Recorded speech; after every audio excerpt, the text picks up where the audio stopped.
Sri Sai Sat Charitra, Chapter 6. The Ramanavami Festival, Repairs to the Masjid. Before describing the Ramanavami festival and masjid repairs, the author makes some preliminary remarks about the Sadguru. Efficacy of the Guru's touch. When the Sadguru is the helmsman, he is sure to carry us safely and easily beyond the worldly ocean. The word Sadguru brings to mind Sai Baba. He appears to me as if standing before me and applying Udi to my forehead and placing his blessing hand on my head. Then joy fills my heart and love overflows through my eyes. Wonderful is the power of the Guru's touch. The subtle body, consisting of thoughts and desires, cannot be burnt by the world dissolving fire, but it is destroyed by the mere touch of the Guru's hand, and the sins of many past births are washed away. Even the minds of those who feel annoyed when they hear religious talk attains calmness. Seeing Sai Baba's handsome form chokes our throats with joy, makes the eyes overflow with tears, and overwhelms the heart with emotions. It awakens in us, I am the Brahman, consciousness, manifests in us the joy of self-realization, dissolves the distinction of I and thou, and immediately makes us one with the Supreme Being.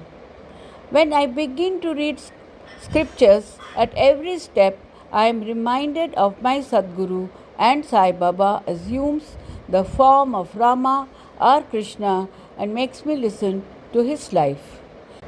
For instance, when I sit and listen to the Bhagavat, Sai becomes Krishna from top to toe, and I think he sings the Bhagavat for the welfare of his devotees. When I begin to talk, I at once remember Sai's stories to enable me to give suitable illustrations. When I myself start to write anything, I cannot compose a few words or sentences. But when he of his own accord makes me write, I go on writing, and there is no end to it. When the disciple's egoism props up, he presses it down with his hand and gives him his power, makes him gain his object, and thus satisfies and blesses him. If anyone prostrates before Sai and surrenders heart and soul to him, then unsolicited, the main object of life, dharma, artha, kama, and moksha, are easily attained. The four paths of karma, jnana, yoga, and bhakti, separately lead us to God. Of these, the path of bhakti is thorny and full of pits and ditches, and thus it is difficult to traverse. But if you, relying on your Sadguru, avoid these pits and thorns and walk straight, it will take you to the ultimate destination. After philosophizing about the self-existent Brahman, his power to create this world, the world thus created, and stating that these three are ultimately one and the same, the author goes to quote Sai Baba's words, guaranteeing the welfare of his devotees. There will never be any dearth of scarcity of food and clothes in any of my devotees' homes. It is my special characteristic that I always look to and provide for the welfare of those devotees who worship me wholeheartedly, with their minds always fixed on me. Lord Krishna has also said the same in the Gita. Therefore, strive not for food and clothes. If you want anything, beg of the Lord. Forget worldly honors. Try to get the Lord's grace and blessings and be honored in his court. Do not be deluded by worldly honor. The form of the deity should be firmly fixed in one's mind. Let all the senses and mind be devoted always to the worship of the Lord, and let there be no attraction for any other thing. Fix the mind in remembering me always, so that it will not wander elsewhere, towards body, wealth, and home. Then it will be calm, peaceful, and carefree. This is the sign of the mind being well engaged. The mind is vagrant, it cannot be called well merged. After quoting these words, the author goes on to relate the story of the Ramanavami festival in Shirdi.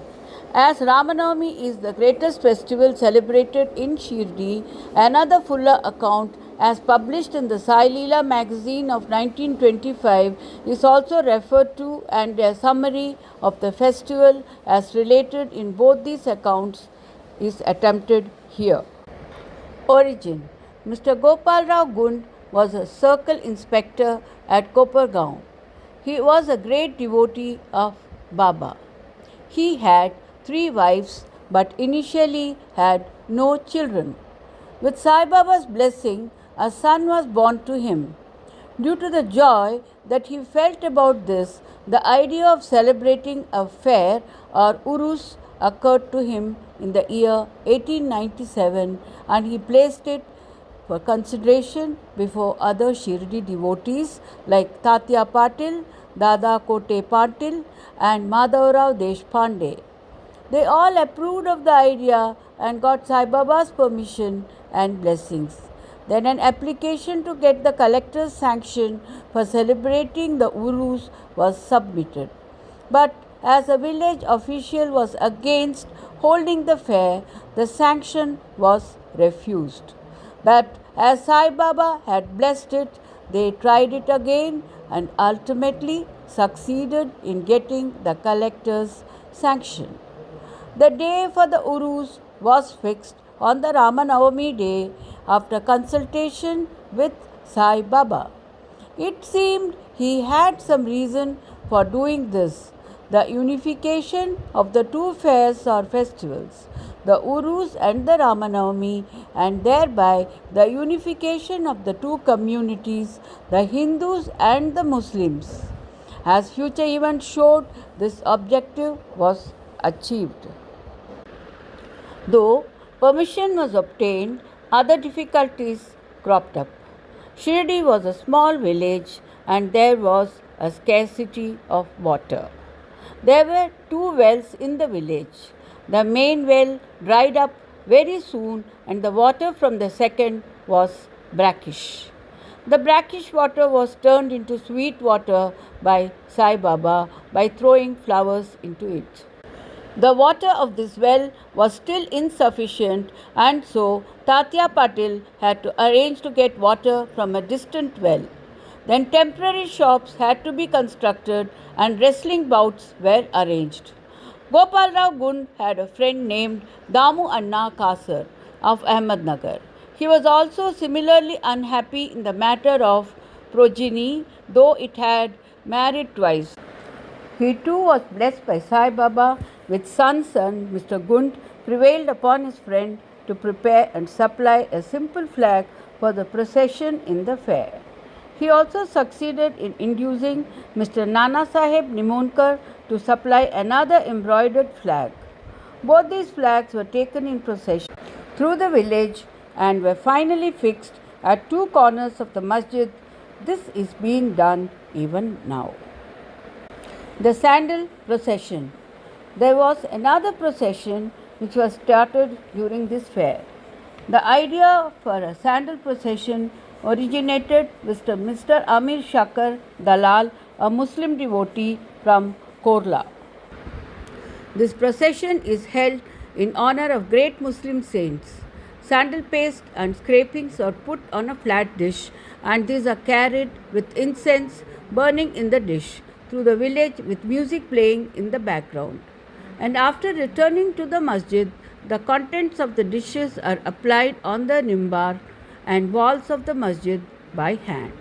This work was managed by Mr. Amir Shakkar for the first 3 years and then afterwards by his wife. Thus, on the same day, the two processions, the flags by the Hindus and that of the sandals by the Muslims, went on side by side and are still going on without any hitch. Arrangement. This day was very dear and sacred to Baba's devotees. Most of them turned up on the occasion and took a leading part in the management of the fair. Tatya Kotil Patil took care of all outward affairs, while the internal management was left entirely to Radha Krishna Mai, devotee of Baba. Her residence was full of guests on the occasion, and she had to take care of their needs and also arrange for all the paraphernalia of the fair. Another task which she willingly did was clean and whitewash the entire masjid. Its walls and floors, which had been blackened by soot due to the burning duni that Baba maintained, were cleaned and whitewashed. She did it during the night when Sai Baba went to sleep every alternative day in the Chowdi. She had to take all the things out, including the duni itself, and after thorough cleaning and whitewashing, replace them as they were before. Feeding the poor, which was so dear to Sai Baba, was also a great item in this fair. For this purpose, cooking on a grand scale and the preparation of various sweet dishes was done in Radha Krishna Mai's house. Various wealthy devotees played a leading part in this process. Transformation of the Urus into the Ramanavami festival. The fair was operating in this way and was gradually increasing in importance until 1912, when a change took place. That year, a devotee, Mr. Krishnarao Jageshwar Bhishma, came for the fair with Dada Saheb Karpade of Amravati and was staying in Dikshitwada. While he was lying on the veranda and while Kaka Mahajan was going down with puja materials to the masjid, a new thought arose in his mind and he accosted the latter thus. There is some providential arrangement in the fact that the fair is celebrated in Shirdi on the Ramanavami day. This day is very dear to all the Hindus too. Then why not begin the Ramanavami festival, the celebration of the birth of Sri Rama, on this day? Kaka Mahajani liked the idea and it was arranged to get Baba's permission in this matter. The main difficulty was finding a Haridas who would perform the Kirtan, that is, singing of songs in praise of the Lord on the occasion. But Bhishma solved this difficulty by saying that his Rama Akhyan composition on Rama's birth was ready and that he would do the Kirtan himself, while Kaka Mahajani would play the harmonium himself. It was also arranged to get the Suttavada, that is ginger powder mixed with sugar, as prasad prepared by Radha Krishna Mai. So they immediately went to the masjid to get Baba's permission. Baba, who was omniscient, asked Mahajani what was going on in the Vada. Mahajani could not catch the purport of the question and remained silent. Then Baba asked Bhishma what he had to say. He explained the idea of celebrating the Ramanavami festival and asked for Bama's permission, and Baba gladly gave it. Everyone rejoiced and made preparations for the Jayanti festival. The next day, the masjid was decorated with buntings.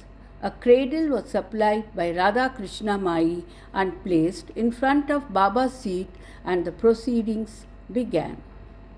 Bhishma stood up for the Kirtan, while Mahajan played the harmonium. Sai Baba sent a man to call Mahajani. He was hesitant to go and doubted whether Baba would allow the festival to go on. But when he went to Baba, the latter asked him as to what was going on and why the cradle was placed there. He answered that the Ramanavami festival had commenced and the cradle had been placed there for that purpose. Then Baba took a garland and placed it around Mahajani's neck and sent another garland for Bhishma. Then the kirtan commenced. When it came to a close, shouts of victory to Rama were heard and gulal, that is the red powder, was thrown all around. Everybody was overjoyed when suddenly roaring was heard. The red powder thrown promiscuously all around went up and somehow entered Baba's eyes. Baba got wild and began to yell loudly. Most people got frightened by this scene and took to their heels. Some intimate devotees who knew Baba well took this scolding as a blessing in disguise. They thought that when Rama was born, it was proper for Baba to get wild and enraged to kill Ravana and his demons. Besides, they knew that whenever a new thing was undertaken at Shirdi, it was normal for Baba to get wild and angry, so they kept quiet. Radha Krishnamai was rather afraid and thought that Baba might break her cradle, and she asked Mahajani to bring the cradle back. When he went to loosen and unfasten the cradle, Baba asked him not to remove it. Then after some time, Baba became calm, and that day a program including the Mahapuja and Aarti were completed. Later on, Mahajani asked Baba for permission to remove the cradle and Baba refused, saying that the festival not yet finished. The next day, another kirtan and Gopal Kala ceremony was performed, and it was then that Baba allowed the cradle to be removed. In the Gopal Kala ceremony, an earthen pot containing parched rice mixed with curd is hung, only to be broken after the kirtan. The contents of the pot are distributed to everyone. This was done by Lord Krishna among his crowded friends. During the Ramanavami festival, the processions of the two flags during the day and that of the sandal by night went off with the usual pomp and show. From this time onwards, Baba's Urus was transformed into the Ramanavami festival. From the very next year, that is 1913, the items on the program of the Ramanavami festival began to increase. Radha Krishnamai started a Nama Saptaha, that is singing the glory of God's name continuously day and night for 7 days from the 1st of Chaitra. For this, several devotees took part in turns, and she also joined in, sometimes early in the morning. As the Ramanavami festival celebrated in many places all over the country, the difficulty of finding a Haridas was felt again. But 5 or 6 days before the festival, Mahajani accidentally met Balbua Mai, who was known as Modern Tukaram, and got him to perform the Kirtan that year. The next year, that is 1914, Balabua Satarkar from Brihad Siddha Kawate could not perform as a Haridas in his own town as plague was raging in his town. So he came to Shirdi and with Baba's permission, which was secured through Kaka Saheb Dikshit, performed the Kirtan and was sufficiently recompensed for this labor. The difficulty of getting a new Haridas every year was finally solved in 1914. Sai Baba entrusted this function to Das Ganu Maharaj permanently. He successfully conducted the Kirtans for several years. Since 1912, this festival has grown gradually every year.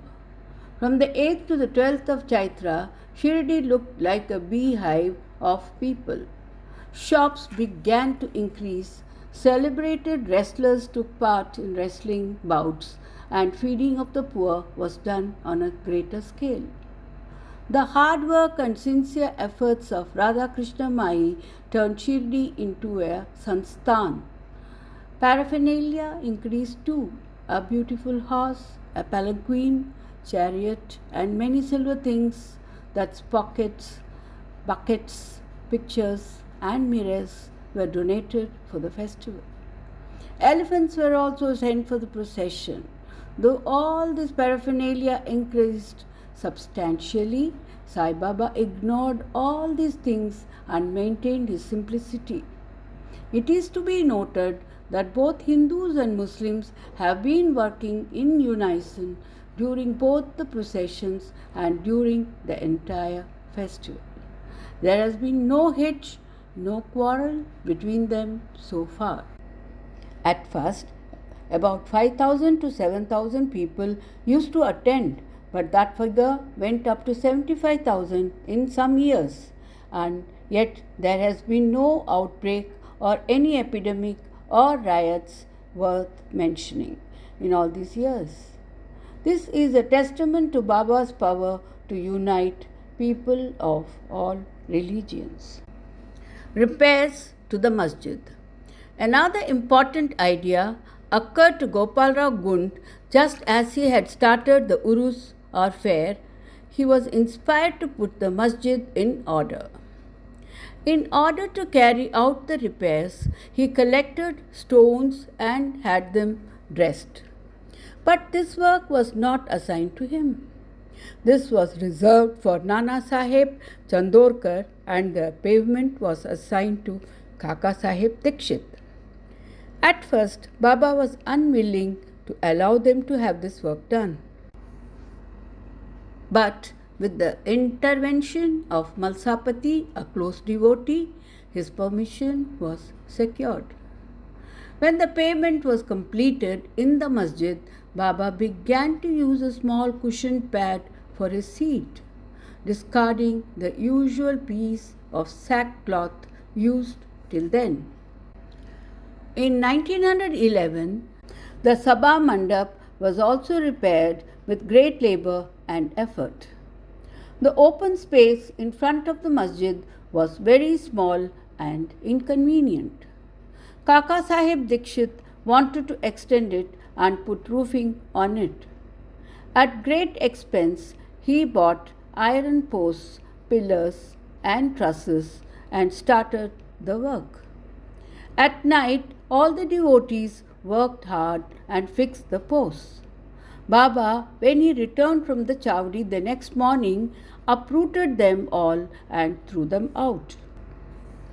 Once it so happened that Baba got very angry, caught a pole with one hand and began to shake and uproot it, and with the other hand held Tatya Patil's neck. He took by force Tatya's feta, that is piece of cloth that is tied on the head like a turban, struck a match, set it on fire, and threw it in a pit. Baba's eyes flashed like burning embers, and no one dared to look at him. Everyone got terribly frightened. Baba took a rupee from his pocket and threw it there, as if it were an offering on an auspicious occasion. Tatya was also very frightened. No one knew what was going to happen to Tatya, and no one dared to interfere. Bagoji Shinde, the leper devotee, made a bold advance but was pushed away by Baba. Madhavrao was also similarly treated and was pelted with pieces of brick. All those who went to intercede were similarly dealt with, but after some time Baba's anger cooled. He sent for a shopkeeper, bought from him an embroidered feta and tied it on Tatya's head, as if he was being given a special honor. Everyone was wonderstruck to see Baba's strange behavior. They were at a loss to know What enraged Baba so suddenly, what had led him to assault Tatya Patil, and why his anger cooled down the very next moment. Baba was sometimes very calm and quiet and said sweet things with love, but soon afterwards, with or without any pretext, got enraged. Many such incidents may be related, but I do not know which to choose and which to omit. I therefore refer to them as Baba inspires me to. Bow to Sri Sai Baba and peace be to all.